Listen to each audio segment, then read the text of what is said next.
What's up, gentlemen? Happy to see everybody's beautiful faces again for an episode of the Blind Pig, courtesy of BGObsession.com.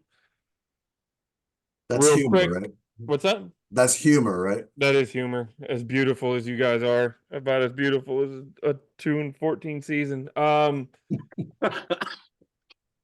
Real quick before we get going, we'll do the intros. Top left is Bob. He hails as Neophyte. Bottom left is John. He hails as Boone. Bottom right is Mark. He hails as Ohm. My name is Derek. You can catch me at Silent Threat on the board. So please come by. We're also on Twitter and on Facebook. So please feel free to join in any conversation. We love to have more people involved. Quick public service announcement. No one on tonight's pod or in any way associated with the pod was revealed on the Jeffrey Epstein list today. So, but the question was Jimmy Kimmel. And we won't comment on the people who aren't on the pod tonight. I'm sure those are unrelated things. Totally unrelated. So we were talking a little bit before we started recording. Likes, real quick, likes from the San Francisco game. And hell, we missed last week. You can throw any likes in from the week before if you really choose to. The game before that at halftime, I've never done this in my entire life as an adult Redskins fan. I turned it off and I played guitar with my son for 40 minutes. Never done that before. I did peek at my phone though, and when I saw we took the lead, I frantically ran back and watched the last few minutes to make sure that we didn't blow our draft position. But as far as this last weekend, I felt like they were plucky. We were, for 3 quarters, that's the word I would use. We were plucky. We hung in there. We were missing most of our defensive backfield, half our offensive line. Sam got thrown in there with no prep. Well, other than the season, no game week prep. And I thought they played pretty tough for 3 quarters. That's all I got. Yeah, I don't disagree with that. There were players. I saw people actually smiling and running around out there on the field. I mean, guys like David Mayo, who we could talk a long time about why someone like that is even playing, 16, 17 games for this team at this point. But he's out there playing his ass off. If one thing that Ron's defense has done, I mean, they still get gashed and they're still overmanned, but they're not embarrassing themselves. I mean, I think San Francisco probably could have scored 40 if they'd really wanted to, but I mean, other teams were doing that to us all year. So yeah, there's some guys who are still playing hard defensively. Yeah, it was painful to watch the offense. So I have nothing that I really liked about the offense. I'll save that for my don't likes. See, and all right, I'll take that. I'll take that pseudo challenge there, Mark. I actually thought Sam. I really liked the way Sam came out and played in the first half. I mean, with the play calls that he had, I'll be honest and tell you that I've almost completely soured on the concept of Eric Bieniemy at this point as the offensive coordinator.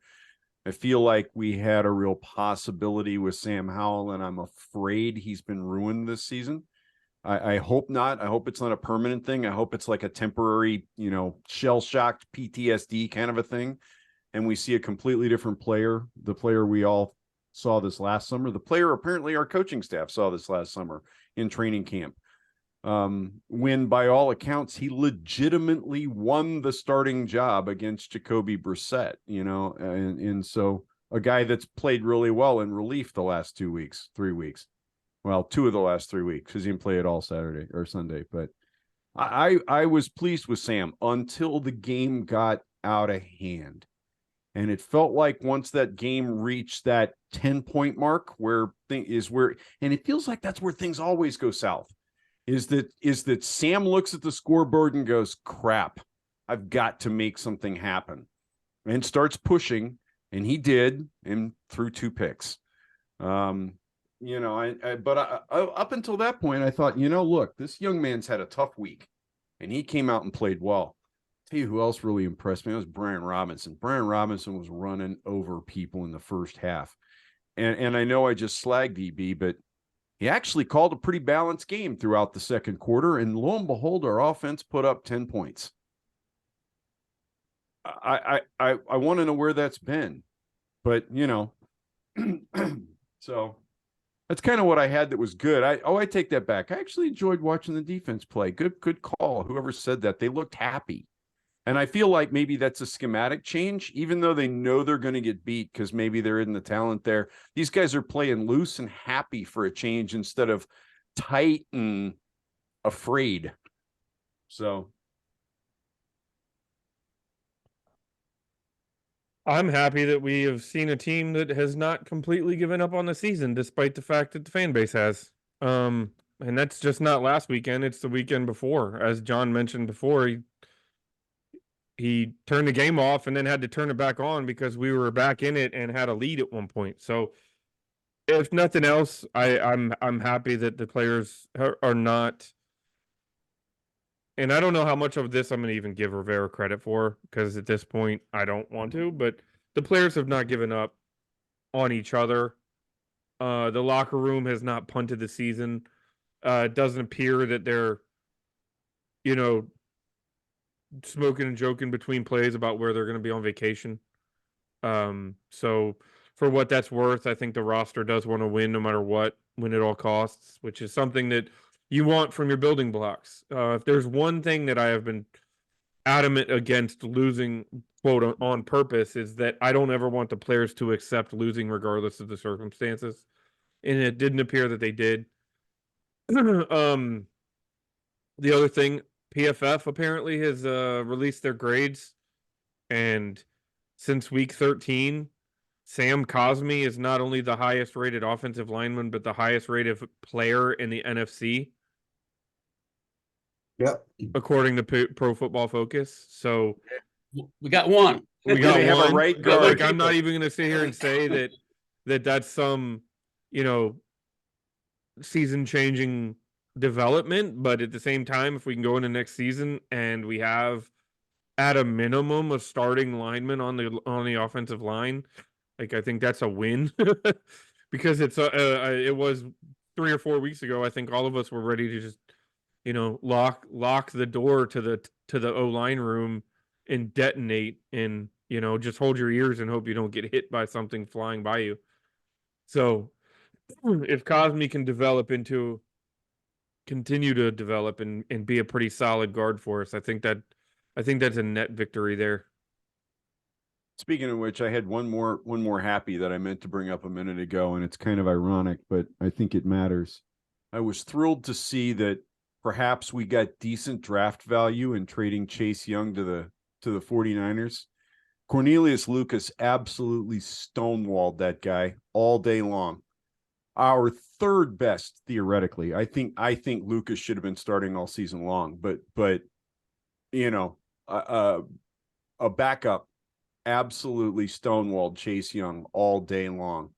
On a defense where you absolutely have to account for all of the front seven every single play, and you're going to be stuck one-on-one a lot of times, Chase couldn't get anything done. Yeah, he had like one quarterback rush, one quarterback pressure on the whole day. He didn't do one pressure and one tackle. I think not to get sidetracked or anything, but this is I've been obsessing over Chase Young all year. When I watch our defense play while he was here, and since he's been in San Fran, when I'm watching the 49ers, I watch every play. At least I watch what Chase is doing. I did it in this game, and the sense that I got and I've gotten from him all year is the man doesn't want to get his uniform dirty. He's never on the ground. He's kind of dancing and audition. I think he's auditioning for Dancing with the Stars. That's sort of the whole vibe I'm getting from him. He's not doing the football player thing, and I think I kept thinking maybe I'm being too hard on the guy. So I went and pulled up today because I'm a federal employee and I had nothing to do.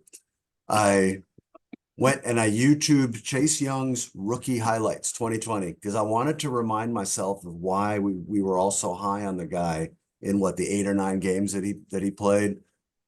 When you watch his rookie highlights, that is not the same human being. He was flying around with his hair on fire. He's on the ground. He's launching himself. He's disrupting plays. He looks like a football player, like a guy who loves to be out there. I have not seen that guy since that rookie season. That is not who the 49ers got. And frankly, I don't know what he's doing other than auditioning for life after football because he does not look like a football player now.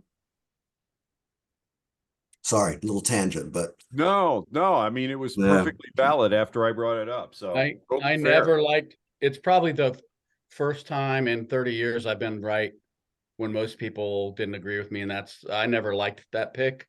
I never felt like he was going to be some future Hall of Famer. I just didn't see it. Even the first year, I didn't see it. I saw flashes of a freak athlete, but I just never felt like upstairs mentally he was like a guy that loved to play football and like took to coaching and was a student of the game. All those cliched things that get thrown around about really good players. I just never felt that about him. So I tell you, just you'll get a kick out of this. I'm going to post that YouTube on our thread for the pod tomorrow, and I encourage everyone who's been watching that guy's career. If you haven't looked at what he looked like as a rookie in a while, do it. You're going to be shocked at what you see. That's my prediction. My only regret is that I think it became obvious to most of us watching the team that at least the last 2 years, he hasn't been responding to whatever people have been saying. And the fact that Rivera stuck with Jack Del Rio when it was fairly obvious that not just Chase, but I think a significant part of the defensive side of the house was checked out on JDR's message. Chase never bought into this defense. Never. And you're right. He's an absolute freak athlete. Maybe he'll never be a great football player. Maybe it just isn't there to go do, right? And we've all seen the great athletes that never reach their potential because they don't have the mental whatever to go do it. I'm thinking of Jeff George comes immediately to mind, right? He could have been, with the tools he had, he could have been the greatest quarterback to ever play the game, and he just wasn't interested. And maybe that's who Chase is. I don't know, but I would have liked to have seen at least 1 year of a different defensive coordinator with a moldable young man. I don't know if he's moldable anymore. So right. Don't waste any more time on Chase Young. Yeah, no, I was going to say Fair. let's talk about Sam, right? Because we are going to be talking about Sam Howell a lot for the next year. In this game, I was reminded, Bob, you were talking about this earlier, that I agree. I like the way he came out. There were a couple of throws in that game that reminded me of the Sam we saw early in the season where he just threw these lasers. I don't remember at what point in the game it was, but he threw about a 25-yard right hash to left hash to, I think, to Samuels down in a zone. It was just a big time throw, the ones that we were seeing early on. We haven't seen a lot of that. The part that killed me was it's 20-10, I think, towards the end of the third quarter, and we're down at the red zone at the 20, and the pick that he threw that basically ended the competitive portion of the game to me. Yeah. I wish I could see it from behind. I wish I knew what the scheme was. It just looked like it was one of those ones where his feet got happy and he froze up and threw a ball he had no business throwing, and it kind of seemed to snowball from there. When that was disappointing. I really hope the kid has one more good game in him and he plays just well enough for us to lose a heartbreaker on Sunday. I think one thing that we haven't talked about at all, and I think it's a factor. I think it's a factor with Sam, and I think it's a factor with the way that EB is calling games. I don't think he can see a lot of the field. I think he's not a tall guy. We don't, and I know you guys know this because you've been on practice fields, but I don't think most fans appreciate just how big the guys are that are on the other side of that line of scrimmage, and even his own players. His ability to see the field is not great. I think a lot of times he's throwing to where he thinks the receiver is, not because he can see the receiver. And you can see it. How many tipped passes has he had in the last month, and including some that got tipped for interceptions. I just think, and I'm not saying that obviously guys like Drew Brees and Russell Wilson have been able to make it work. But when you look at the kind of play calling that those guys got. It wasn't dropping straight back. It was a lot of rollouts, a lot of, the quarterback in motion. And I just think when Sam does that, he's a lot more successful. And I don't think it's because he's some great athlete necessarily. I just think it allows him to be able to see people downfield a little bit better when he's not standing right behind those giants on the D line and the O line. Well, So and throwing that out there. To that end, John, I feel like he probably had better visibility in the first half when the defense was having to play honest, because Brian Robinson was gashing them. And so they had to focus on the run. They had to be cognizant of that. And I feel like Sam had more room to operate. And I feel like he probably, I don't know this for a fact, I'm just guessing. I feel like he probably had a little bit better visibility because he wasn't standing in amongst those tall trees quite so much. He had some clearing to work with, right? And it just, I don't know, the whole offense just seemed to hum really well when EB was splitting the difference between Sam and Robinson, or Sam and another back. Not that we had another back to play on Sunday, but Rivera made a comment in the post-game presser about, they were asking him about the running game, and he said, yeah, it was working great when we were balanced. So I thought that was a little bit of a shot at the enemy, that we kind of abandoned the running game, and then we know what happens. Generally, we know what happens when we just start passing 90% of the time. But maybe the biggest disappointment of the year, other than that Sam didn't progress, he seemed to regress, independent of how bad the defense was early, independent of EB, independent of Ron. I don't think anyone would probably disagree that Sam regressed on some level during the year, and that was hard to watch. The thing that's been my biggest disappointment of the year, other than that, is that the offense under EB never progressed, that I was able to tell. It doesn't look any different in week 16 than it did in week 3. Defenses have just adjusted and kind of shut it down, and it doesn't seem like we had any answers, and that's been an ongoing source of frustration. I think we see EB's last game as offensive coordinator, maybe not just here. I'm not sure he'll catch another job next year based on coming off of this. Bob was made the point that Sam, like when we get down, it looks like he's pressing, like I've got to make a big play. But what I was thinking when you were talking about that, Bob, is, well, I think it's Bieniemy that's pressing, because Bieniemy's the one that we've had lots of games this year where we ran it well, like effectively, including last Sunday. And then what happens? We get down by 10 points and it just goes away.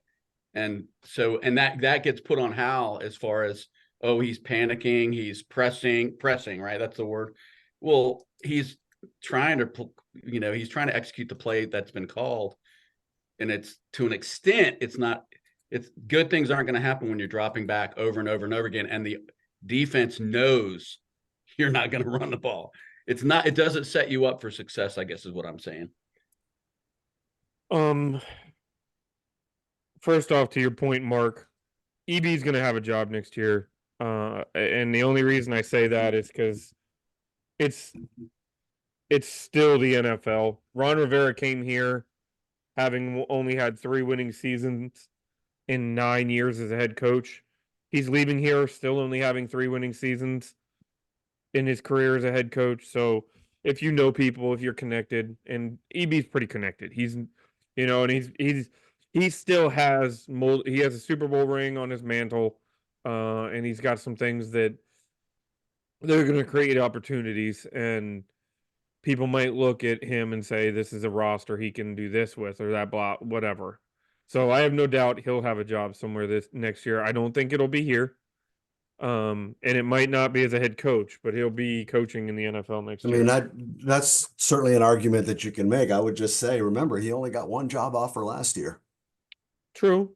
And that was here. That's true. So that's fair.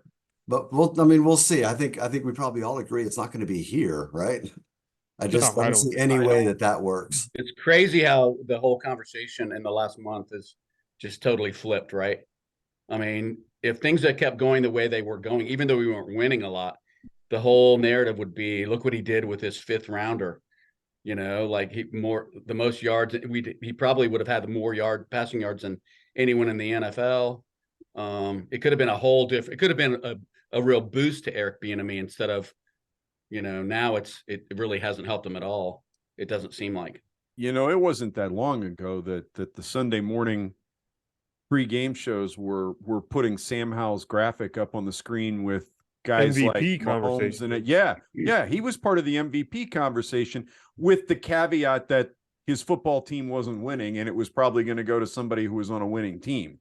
But I mean, his numbers compared very favorably with all of the names that they said were likely to be the MVP for the season. And that would have been a huge feather in Bieniemy's cap and probably would have put him at the front of the line for being the head coach of this football team next year if he could have done that. Maybe. But then the wheels came off. The long season. Yeah. Yeah. And So, it can change Things quickly. change. so much for San Francisco. Let's move on to what's happening this weekend. Yeah. Who are we playing this weekend? I don't know. Nobody important. Am I the only one who was really glad that Dallas really has something to play for on Sunday? I'm sorry, I'm just putting it out there. I'm not embarrassed about this anymore. I would like to see us play a good, strong game and have Dallas win. And I'm glad that they have a motivation to play, right? They're playing for the NFC East title. And a home playoff game. Yeah. That's the big part because if Philly can't somehow Philly, I didn't realize this, but they've lost 4 of their last 5. Dallas has lost 2 of the last 3. Philly's lost 4 of their last 5. And if they can't find a way to win and then hope Dallas either ties or loses, then they're on the road for the playoffs. So that's a big Yep. deal. Well, and apparently there's strife in the Eagle locker room. I was reading today about, some drama, and apparently AJ Brown's right in the thick of it. I don't know exactly what's going on because, of course, people are being tight-lipped, but it feels like that locker room's a little divided at the moment. And Boy, that really breaks my heart. But no, he said you're with right, an Mark. almost straight face. You're 100% right that I think we all probably thought about that as it's a good thing that it still matters because we've seen what we can do to Dallas when it doesn't matter, right? Well, so what this is a fairly stark graphic. The Cowboys are 8-0 at home this year and 3-5 on the road. Yeah, They want to play at home in the playoffs. all 5 of their losses have been on the road. Yep. Well, they're undefeated at home, although the refs gave them, oh my God, some home cooking this last one. But point being, Dallas is tough at home, and I hope that they remember to show up for this weekend. All right, I'm done. I won't say that shit anymore. No, I mean, let's just put it bluntly. How pissed will you guys be if we somehow were to pull out a win? Not at all. Yeah, I would not at all. I would be very Not at pissed. all. So there's a couple arguments to be had here. Oh, and Go ahead. look, first off, I think all of us can agree. Well, no, let me rephrase this. My personal opinion is I'm not sold that we have to go quarterback. My philosophy is I don't even know if I want to go quarterback because I think there's so much other room for improvement. I want an offensive tackle. So, John, I think we've talked before. If we end up at 5 or 6, we probably still get a really good offensive tackle without the burden of thinking about quarterback. So That's an insane argument, Derek. I love you, but we could. I mean, I hear what you're saying. Well, here the other Go ahead, part finish is your thought. I have to believe that the people making the decisions about our draft pick next year are going to be better than the ones that have been doing it in the recent history. So I have to believe if we still have a top 5 draft pick, we're going to come away with a stud. Okay. At that point, I fucking hate Dallas. Okay. Like, I hate Dallas. We all grew up hating Dallas. That was the team. And then you can pour salt on the wound with them. Like, I don't know. There's an argument. I think there is legitimately an argument to be made that longtime fans. I can see both sides of the argument. Let me put it that way. I want to think spend either the side's next wrong. 10 years beating up on Dallas. I hate them so much. I want us to have the highest possible draft pick we can so we have more ammunition to grind them into the dirt under our heels for the next 10 years. If I want a feel good moment, man, I know how to do that. I've been doing that for years. I I here's Master of the his thing, domain. and I have totally flipped from a month ago. If we have the number 2 pick, which is possible, it's actually more likely than not. If we lose, we have the chance. Not only do we have the chance to take one of the best quarterbacks in the draft, we have to. We have no. There's literally no way we're not taking a quarterback, because unless you know, and Mark says this a lot, so I'm going to give him credit, unless it's an unpopular viewpoint. It was all my idea. But I feel like at this point, if we're at the number 2 pick, we absolutely have to take a shot at one of the top quarterbacks. And you brought up the judgment of like the current the previous regime versus what we hope the judgment is of the next regime. Well, the last time we had the number 2 pick, we took a guy that we already talked about tonight. We needed a quarterback then too, but we didn't do it. And the previous quarterback choice was a disaster. So you have to assume, no matter what happens with the draft pick, that better, smarter people are going to be making the decision, whether it's the number 2 pick or the number 5 pick. Right. I love Sam Howell. I love Sam Howell. But you know what? Sam Howell didn't prove it this season. I didn't one time say that I thought Sam Howell was the guy. I'm not putting that on you. I'm just saying, and again, Mark says this all the time. If you don't have a quarterback, if you don't have an absolute franchise quarterback, you should be drafting one every year. Here's my rebut. And I agree. You should be drafting one every year. Here's my rebut. How many top 5 quarterbacks since 2000 have played in a Super Bowl? Okay. So I think I can really simplify the argument for why. Hold on, Mark. I want to know how many. 3. No, wait. It's hard to get it right, but that doesn't mean you don't swing. And no, right, but the best place to swing is when you have the most choices. Now, hold on. You're right. But there is an argument to be made that you almost have a better chance when you add a quarterback to a better roster than taking a quarterback in year 1 of a rebuild where we're losing literally 35% of our roster is going to be a free agent. And then that doesn't include cuts and move on. And that doesn't include all of the other parts where we have to upgrade. To add a quarterback to that situation, are you dooming them not to fail right away, but are you then not also wasting 2 to 3 years of their rookie contract? Right, let me back this up like 5 yards and run the play over again. We started with, do we want to lose this weekend and have a better chance at securing number 2? I think the only real argument against it is that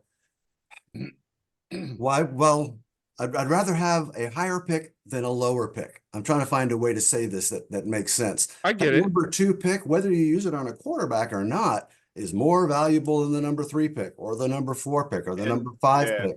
If the new brain trust comes in and we're at number 2 and they love one of those top 2 guys, boom, you got to take them. If they don't, you listen to offers to trade down, you do whatever, and you pick up a quarterback in the 2nd or 3rd round when we have extra ammunition and all that. All I'm saying is I cannot understand the argument that it wouldn't be better for the franchise and for the new football personnel group coming in to have a higher draft pick to play with than a lower one. I don't think Bob and I said that either. The question was, would you be pissed off if we found a way to win? And I would not be pissed off. So define pissed off. I've got a little bit of different motivation here. I mean, I live in the place, right? I would like to be able to show my face for the next 8 months. Wear my gear. You know, the gear that I got out of mothballs when Josh Harris took over in July is really threatened to go back into mothballs if we lose both games to this Cowboy, especially if we get blown out by this Cowboy team, because I'm not going to want to wear burgundy and gold around this town. For those of you listening at home that don't know, I live in the greater Dallas-Fort Worth area. And still we let him on our podcast. Hey, but I grew up in Virginia. That's all that matters. I'm a native son. So I think it's almost like we're talking about, I have absolutely no argument with you guys how much it feels good to beat Dallas, and that will never change. I'm just trying to look at it from a short-term satisfaction versus long-term gain type, I'll, right? I mean, there's more to be gained down the road if just it works out that we get the number 2 pick and they take May and he turns out to be Josh Allen and we're playing for a NFC championship berths for the next 10 or 12 years. It won't matter that we beat Dallas in a meaningless game at the end of Uh, 2023. no, Look, you're let me set the record straight, and I've said this for 8 weeks. I will root for my team on Sunday, but I full well understand the long-term benefit of a loss. We are Believe rooting me. for the team. We're just rooting for it in a different way. Well, I get it. Winning on Sunday would benefit the team in zero capacity. It would literally just be a fan, whatever you want to call it. You know what I mean? Like pacifier because we beat Dallas. Woohoo! Well, and I get it. arguably hurt the team, right? Arguably hurt the team long term. I'll Correct. stop now because I mean I said my piece on it. all right, so I feel like I need to clarify, and I'll summarize what I said to John on the board this week. A lot of my trepidation is born out of cynicism. I don't know who's going to make this pick. I don't know how they're going to build this team. I don't know what kind of pressure they're going to feel to come in and make a splash. There's just a lot of things I don't know at the moment. But what I do know is that this football club, as an institution, no matter who's been pulling the trigger, has done a fucking lousy job of drafting in the top 2. Lousy. And you can argue that RG3 had a brilliant rookie season and he might still be playing well if he got hurt. If he hadn't gotten hurt, I would argue that he tried to be a pocket passer and it didn't work because the young man never figured out how to read a defense. And I don't know. I feel like we will make a better decision if we don't have the option of picking a quarterback. It's just kind of how I feel about it. Now, I say that fully aware of the fact that we took the consensus best player in the draft 4 years ago at number 2, and he turned out to be worth a 3rd-round draft pick when we traded him away a few weeks ago. So Compensatory. The thing is, and this is the last comment I have. First of all, I respect you, Derek. It's not like I look at what you're or listen to what you're saying and hold you in scorn or anything.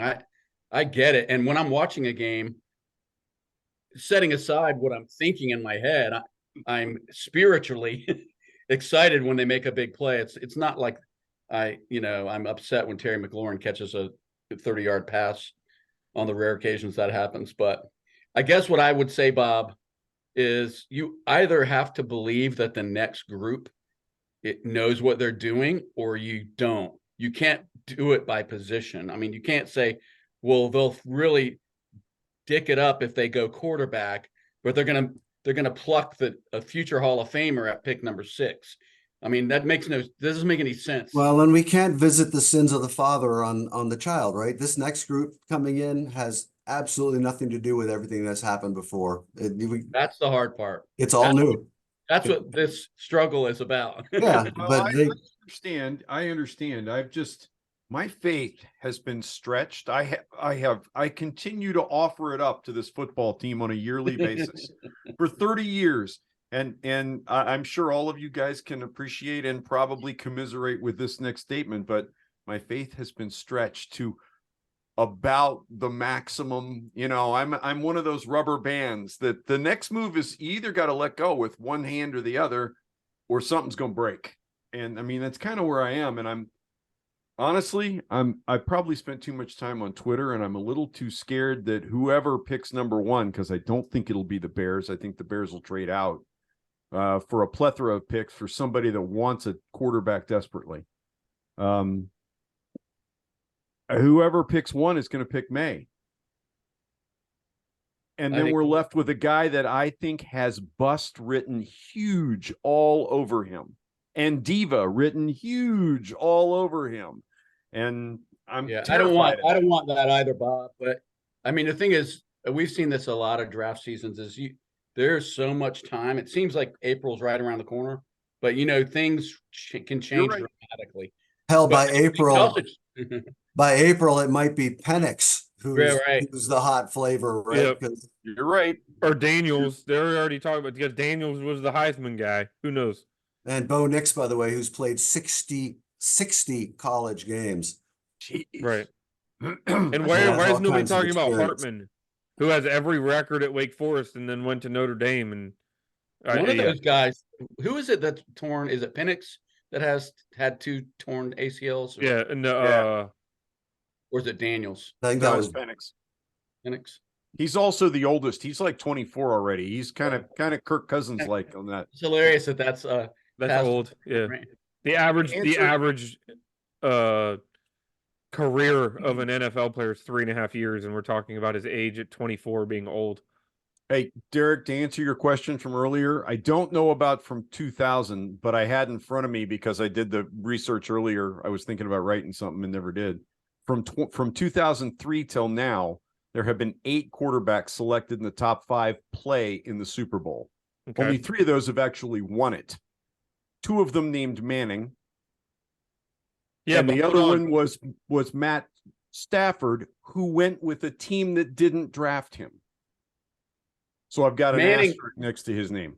One is Manning, who Eli, by the one is way, Peyton. Manning, who by the way looked just like Sam Howell in his first season. Just throwing that out there. Both Mannings did. They both look lousy their first season. The point, my only simple my point with that was, well, and Matt Ryan's up there, played in the Super Bowl and a couple others, but my simple point was, just because you take a quarterback top 2 doesn't necessarily mean No, you're guaranteed a no, hit. no, right? Because So there's so many factors. For one thing, the teams drafting 1 and 2 were generally bottom feeder teams that correct, didn't give those quarterbacks a lot of help. So I mean, there's a lot of big factors there. right, We have a big benefit, right? Sam Howell is back next year, unless we trade him away. He's here next year and he's under contract and he's a presumptive starter until somebody unseats him. Yeah. So I think the team's in a pretty good spot there. They don't have to take a guy at 2 if they're not in love with him. They can trade down and add pieces and pick up one of the other quarterbacks we're talking about. I think we're in a really good spot. And I'm going to remind us what we've been talking about all year. We knew going into this season 4 months ago, this was a lost season. And Yeah. we had one thing we wanted to see. We wanted to see if Sam Howell could play. Well, we didn't really get that answer, but we got enough of an answer to know that he's a legitimate option to keep on the team to combat to fight for the starting job next year. Other than that, this whole season has just been about getting it over so we can move forward. And now we're finally yeah. getting.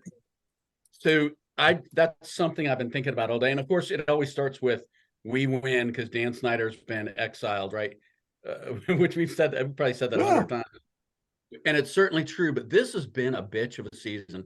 Even the wins were not comfortable. And I mean, we all went to the opener and it was kind of like cringe worthy almost the entire game. We pulled it out, but and then all the way to the lows of getting, jacked up by Chicago, who hadn't won since like the Nixon administration. I don't know when, getting blown out on national TV.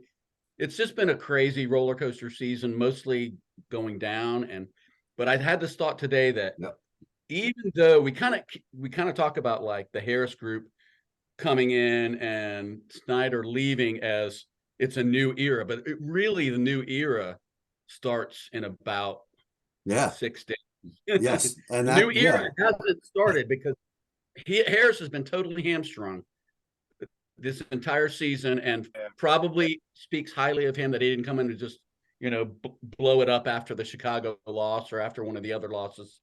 I think he's like a grown up, which is what we wanted. But it has been just a bitch of a season, one of the hardest that I can remember to get through, just because you want it to be over and you want the house cleaning to happen. And even if it doesn't go well out of the gate the first couple of seasons, at least there's the potential, right? Like we don't have all that baggage anymore. right. And But we're getting to this point is tough. It's been tough. we're hopefully no longer waiting for the other shoe to drop. Like, when's Dan Snyder gonna overstep? When is this gonna fail? When is that gonna, like, literally it is a fresh start, as fresh as you can get. And then on top of that, a new system, a new regime, a new all of this is walking in with as set up as well as we've been set up. It's a completely blank canvas. And Like, this is not just a fan thing. The NFL, you keep hearing whispers about this, and I think it's Tom Pelissero I saw on talking to Rich Eisen. Was it yesterday or today? And they were talking about the most attractive coaching positions coming up. And Washington is like right there with San Diego are the two that are mentioned. And for all the reasons that we know, right? There's all the cap space, the draft capital, new ownership coming in, major market, and all New of stadium. the this has to be it's hard to do this for Washington fans after 25 years of Dan Snyder, but that's not the case anymore. This is like any Right. other major market NFL team with all these other things that I've already mentioned. This is an attractive place, and I mean that's another reason for us to be enthusiastic and optimistic is because you want to be a club where qualified coaches and players and front office people, they want to come to build something. We are that place, gentlemen. We are that place. For anyone worried about Dan Snyder, him leaving the NFL, and how's the NFL going to possibly ever fill that void? Just remember, Dave Tepper's out there, and he's ready to take over that mantle. yeah, yeah, I think he is pushing that envelope. There's been a lot of drama, and we are not at the center of it, which has been a welcome and refreshing change to our life as fans. To that end, I heard somebody comment this week. Maybe it was late last week. To all the noise about we should just fire Rivera, and this was a fairly major person, and I forget who it was, but their comment was Harris kind of had to ride the season out. He said he was going to. You forget the NFL is a fraternity as much as it is a business, as much as it is a game. It's very much a fraternity, and word gets around. Dan Snyder had a bad name because he would change his mind on a whim. Harris had to come in, and this needed to be one of the things he had to do differently, and that is say what he was going to do and then go do what he said he was going to do without really changing. And all the words at the beginning of the year were, we're going to give this a year and see where we are in January. And he has basically done that. As far as we know, the coaching changes that were made purely on Ron, not pushed on him from above. Now, maybe the trades were pushed down from above. That's a possibility. Nobody's denying it outright, but there aren't any whispers in the hall either. But, it's nice to see a guy come in and say, I'm giving the guy a year. And he actually gave him a year. So, John, you were talking about how difficult a year it's been and waiting, and I'm sitting here thinking about it in real time. We decried and were bummed out that the sale didn't happen soon enough where a new regime could be put in place before this season. Another way of looking at that is thank God that this new ownership group, after all of the drama and getting the papers filed and getting everything done, didn't have to rush within 60 days to put a whole new team in place. yeah. They actually have had a year to study and talk to people and get their shit together to hit the ground running with some time and a little bit of experience under their belts. I mean, now that this horrible year is almost over, maybe it's the best thing that could have happened. If they fuck this up with this first group, it's not because they didn't have time to get it right. I don't want to quote really bad country songs about, thanking God for unanswered prayers, but you're probably exactly right on that front. So there was one last thing. I know we got a few more minutes. There was one last thing I wanted to mention because I heard Galdi this morning talk about it at length, probably in a more brutal way than I would have talked about it, but he talked about it. I heard Kime and Nikki Javala talk about it. And then what they were talking about is kind of what's Rivera's legacy going to be. And I think most people, what you would hear just from the talking heads would be that he changed the culture. in Didn't. Washington. And so basically what Galdi was saying this morning, and Kime and Nikki as well, kind of alluded to is that really true? And the point that they made was most of the culture issues are on the non-football side, which Ron has almost nothing to do with. and Uh, and it and when you changed because look at the Snyder's football gone. side, hmm? And it changed because Snyder is Right. gone. Well, It's got nothing to because do it with had Rivera. to, right? I mean, basically, it had to change.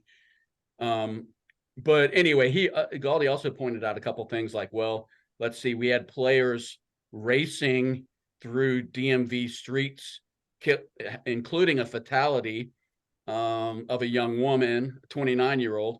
We have players continuing to race through DMV streets after the 29-year-old woman loses her life. We've got the DEA raiding the training office of the head trainer who Rivera handpicked to come into the organization. So he's pointing out that there's been a lot of ugly stuff on the football side, which is the culture that Ron Rivera actually is hired to manage, and that he really had very little to do with the business side of things. And it's funny, Supposedly, dude. Do you really want your NFL head coach? I don't think that should be your culture guy. The culture people have to be the off field and the front office and the HR and all of that. I want my head coach to build a locker room of players who want to play hard and play together, the right? culture of winning is what you want them to build. Yeah, so it's about what we're defining. Everyone's defining culture very broadly, and I think you're 100% right, John. That they're I don't want to hear that word. That was my primary point, is not to throw Ron under the bus, because yeah. other people are doing that for me. But I just don't ever want to hear that culture bullshit word. I heard Jahan Dotson say it again, although he was talking about a winning culture. He was talking about some of these guys in the locker room are okay with not winning every weekend, and some of us came from programs where we never lost, and we were horrified if we did. So anyway, I hope we can put that particular word. Not that I don't want us to have, an inclusive, respectful work environment, all of that stuff that we've talked about with Megan Ember and others. We want that, but just for God's sake, stop talking about the culture. What about the culture changed? To the point, what changed? It didn't change. At least not at the hands of he navigated through a very uncomfortable time. Okay.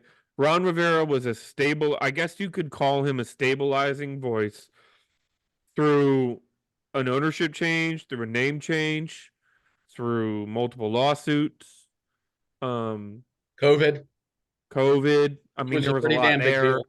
You know, I think he would have been much better suited to be team president, not head coach, and do that. I think he took the role of team president. I think that's something that Jason Wright and the Martys should have been doing. Mhm. Um, so for that, okay, I appreciate what he did. But you're right. The culture didn't change. The culture just shifted. Like it didn't even. I guess what was the culture before he was here that was so bad when you're talking about the locker room? If that was one thing we always had was the locker room. I mean, the No, see culture. that it depends on how far back you go, guys. I think we're forgetting a lot of this stuff. And depending on how far back you go, you had players stealing from other players in the locker room. I forget one of your team. Yeah, Other and times, you had players going to the owner, You and had Hainsworth lying down on the field and bitching about not being used. I mean, we had head coach nipple pinching, man. but the larger point is that should never be the head coach's job. If Ron Rivera was a good head football coach and we were 10-6 right now and playing for playoff seedings, no one would be talking about culture. We'd be talking about just win, baby, right? That goes back to Al Davis. There wasn't a whole lot of culture with those old Raiders. They I think some of won. it does, though, They Mark. won. I think the whole, and I'll give you an example. When I heard that players were bitching about the enemy, and I think they were doing it to the media, with the idea to make sure that he wasn't going to be around in the future, bitching because he was so mean and his practices were too long. And I think that's exactly the culture. I think that's evidence that Rivera really hasn't changed anything in terms of work ethic, just attitude with a lot of these players. And maybe it's the players that are at fault. But that's the part that makes me upset, is that we have a losing culture. That's our culture. I hate to say it. That's our culture. Yep. 100%. 100%. And the new head coach needs to be the head coach. And if we want to hire a cultural affairs officer, put Magic Johnson in charge of cultural affairs. I don't want my head coach to have to wear that on his sleeve, the whole culture thing. Right. Totally fair. So by the time we reconvene next week, gentlemen, any chance that Ron Rivera is not done by next Wednesday? No, gosh, no. I think it's agreed. I think that it comes down Sunday. We just get the report Monday.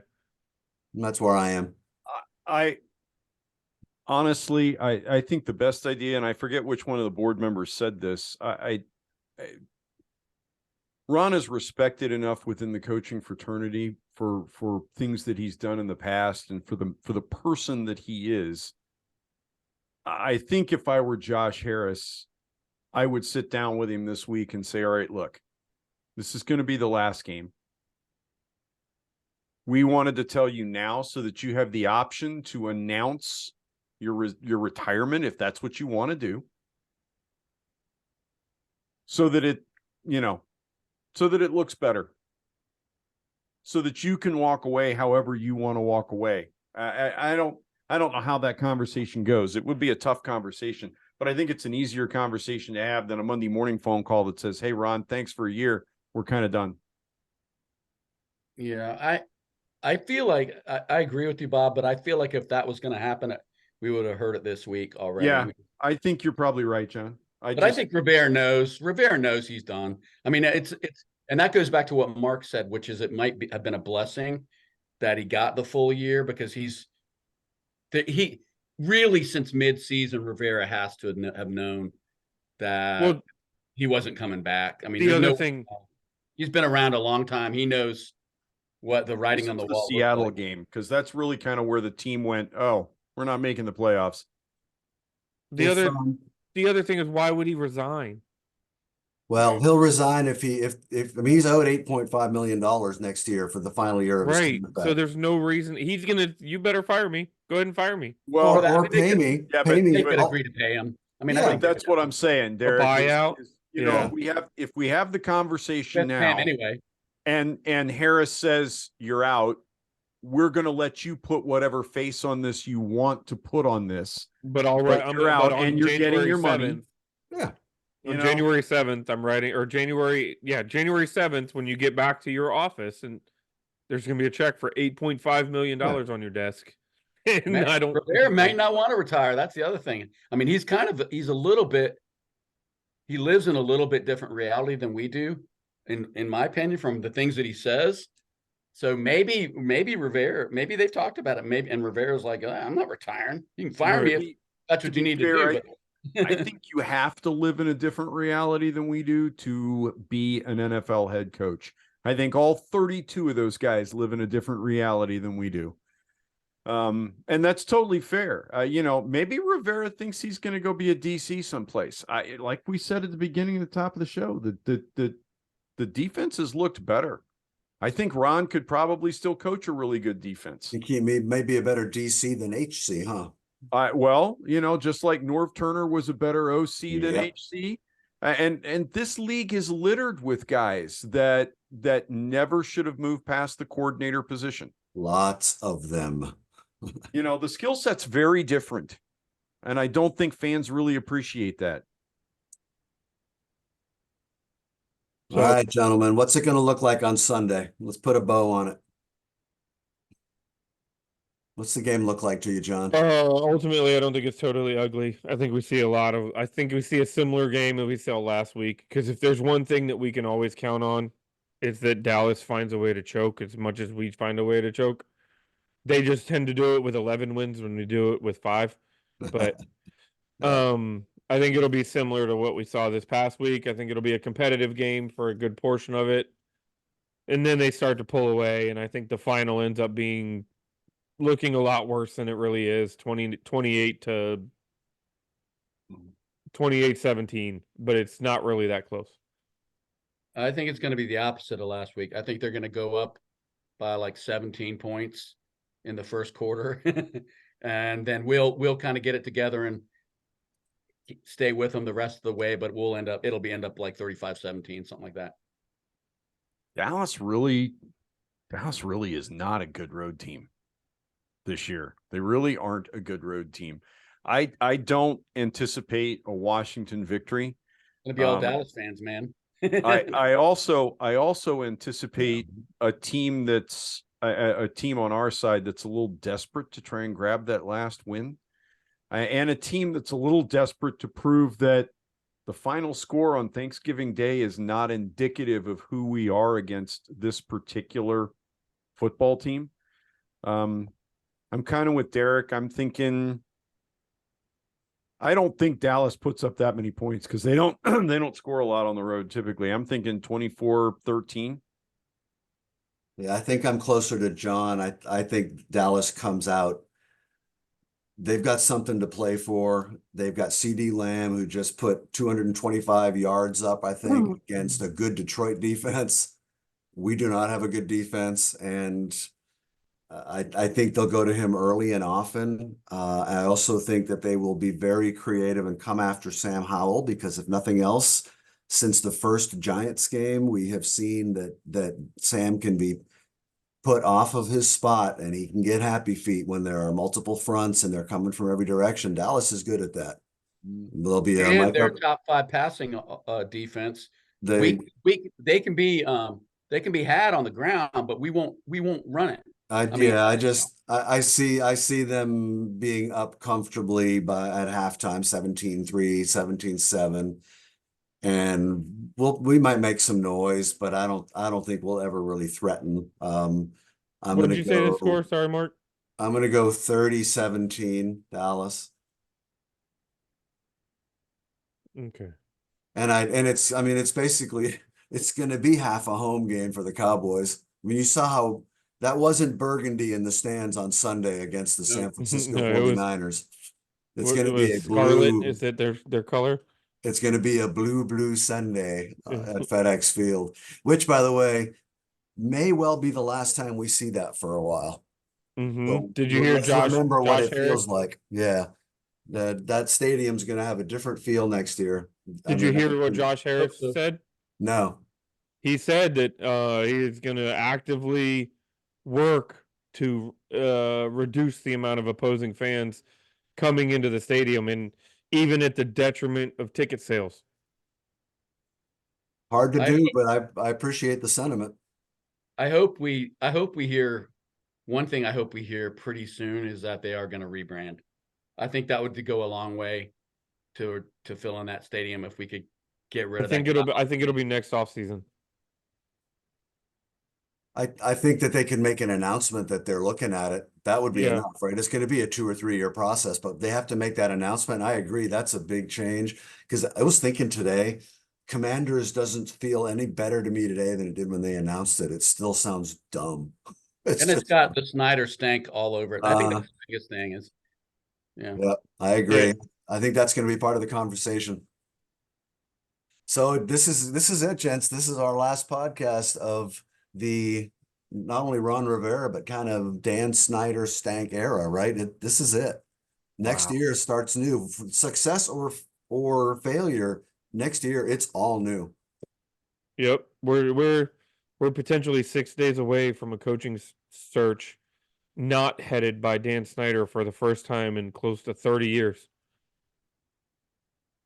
Like that's telling you, gents, if this doesn't get long-suffering fans of this franchise excited about the future, I don't. This is the biggest thing that happened to this team. I mean, Joe Gibbs coming back in 2000, whatever it was a really big deal. This is bigger. This is the only thing. That's the only thing that even comes close to what's happening right now. Yeah. Right. We finally have the ability to squash the same old skins mantra. Like It's over. It's Like, over. it's over. Like, it no longer matters anymore. There's no more Dan Snyder coming into the draft room and picking a quarterback. There's no longer Dan Snyder calling Clinton Portis and Clinton Portis complaining about the coach. There's no, it's gone. It's over with. It's done. Go to Carolina. That's right. Talk to them. All right, Yeah, gents. but watch for flying drinks Yeah. And bulldozers. and bulldozers. All right, All gents. right, Hey, boys. man, you guys, thanks for like carrying me through this season. This would have been much harder without getting a chance to talk with you, magnificent Amen. bastards. Yes, Agreed. sir. Agreed. There. And while they're not here tonight, Paul and Chris too. So Word. Absolutely. All right, fellas. Night, guys.